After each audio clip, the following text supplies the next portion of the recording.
आप तमाम लोगों को बता दें कि बिहार में विधानसभा का चुनाव 2025 में होना है, लेकिन उससे पहले बिहार में एआईएमआईएम पार्टी यानी कि ऑल इंडिया मजलिस-ए-इत्तेहादुल मुस्लिमीन अपनी तमाम तैयारियों में जुटी हुई है। ऐसे में आपको बताते चलें कि आज एक बड़ा ऐलान एआईएमआईएम पार्टी के द्वारा किया गया। एक वेब पोर्टल aimmbihar.com की जो है वो घोषणा की गई और उस वेब पोर्टल के ज़रिए बिहार वासियों को ये मौका फराहम किया गया है कि वो तमाम लोग ऑनलाइन एआईएमआईएम की सदस्यता ग्रहण कर सकते हैं। खबरें बताती है कि जब ये पोर्टल जो है वो जारी किया गया, इसके कुछ ही घंटों के बाद हज़ारों की संख्या में बिहार के युवाओं ने और लोगों ने, बिहारियों ने जो है वो एआईएमआईएम पार्टी की सदस्यता ग्रहण कर ली है।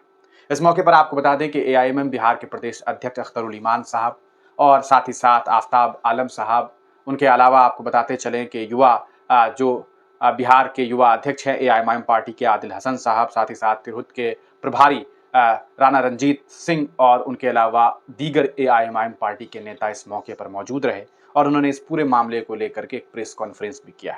आप इस वीडियो को देख सकते हैं। लोगों ने एतराज किया है और मुस्लिम कम्युनिटी से किया है, इसकी हिमायत में लोग नहीं है, तो जेपीसी की जिम्मेदारी बनती है कि हमारी मुखालिफत को समझें। अगर ये मुखालिफत नहीं पर ये लोग जेपीसी अपना मिजाज नहीं बदलती है और पार्लियामेंट अगर जीत में आए तो मैं समझता हूँ कि इस मुल्क में मुसलमानों के जीने और मरने का सवाल होगा। इसके लिए किसी हद तक मुसलमानों को जाना चाहिए। यकीनन है कि अगर ये बिल कानून बन गया तो मुल्क में खाना जंगी करा देगी ये हुकूमत। चूंकि अंग्रेजों के तौर पर लड़ाओ और राज करो चाहते हैं, मोदी तमाम तर मामले में नाकाम है। 56 इंच का सीना इनका सिकुड़ गया चाइना के सामने में, करोड़ों को नौकरी नहीं दे पाए, महंगाई बढ़ा दी इसने, नौजवान बेरोजगार हो गए, किसानों के मसले का हल नहीं हुआ। इसलिए अपनी इन तमाम तर नाकामी को, जो अभी 400 पार का ख्वाब उनका चकनाचूर हुआ है, इन तमाम तर नाकामी को छुपाने के लिए इनको ऐसा लगता है कि मुसलमानों को जब जब हमने परेशान किया है तब तक हमको राजनीतिक शक्ति मिली है।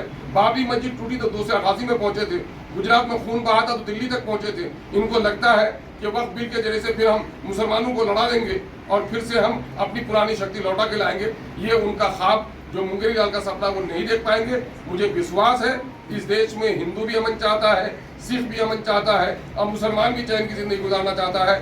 गद्दी के खातिर सारे लोगों को जो लड़ाएगा, जनता उन्हें पहचानने लगी है, इसलिए हम लोग ये लड़ाई लड़ रहे हैं। और हम दोनों बात में कहेंगे कि अब तक जिन लोगों ने वक्त बिल की मुखालिफत नहीं की है, व्हाट्सएप में जाएं, आप जीमेल में जाएं, खतूत के जरिए से, ईमेल के जरिए से, और जो QR कोड दिया गया है उसके जरिए से मुखालिफत करें।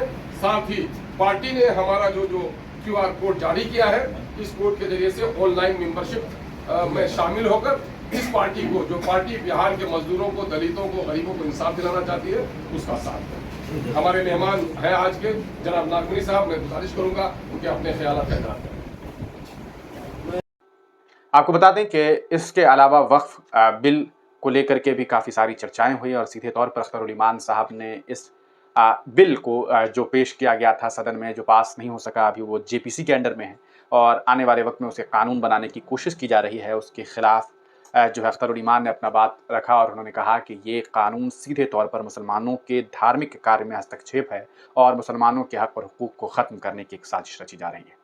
आप तमाम लोग इस पर क्या कुछ सोचते हैं? अपनी राय कमेंट सेक्शन में ज़रूर दीजिएगा कि आपको लगता है कि सन 2025 के बिहार विधानसभा चुनाव में ऑल इंडिया मजलिस-ए-इत्तेहादुल मुस्लिमीन असदुद्दीन ओवैसी और अख्तरुल ईमान के नेतृत्व में बिहार में बेहतर जो है रिजल्ट ला पाएगी या फिर एक बार फिर बिहार की जनता उन्हें नकार देगी। हालांकि आपको बताते चलें कि सन 2020 के विधानसभा चुनाव में बिहार में एआईएमआईएम पार्टी ने बेहद ज़बरदस्त तरीके से रिजल्ट जो है लिया था और 5 विधानसभा सीट पर इन लोगों ने जीत हासिल की थी। लेकिन बाद में लालू प्रसाद यादव के ऊपर एआईएमआईएम पार्टी ने दगाबाजी का आरोप लगाया और उन्होंने कहा कि एआईएमआईएम पार्टी के 4 विधायकों को लालू यादव यानी कि राजद सुप्रीमो ने जो है वो तोड़ दिया।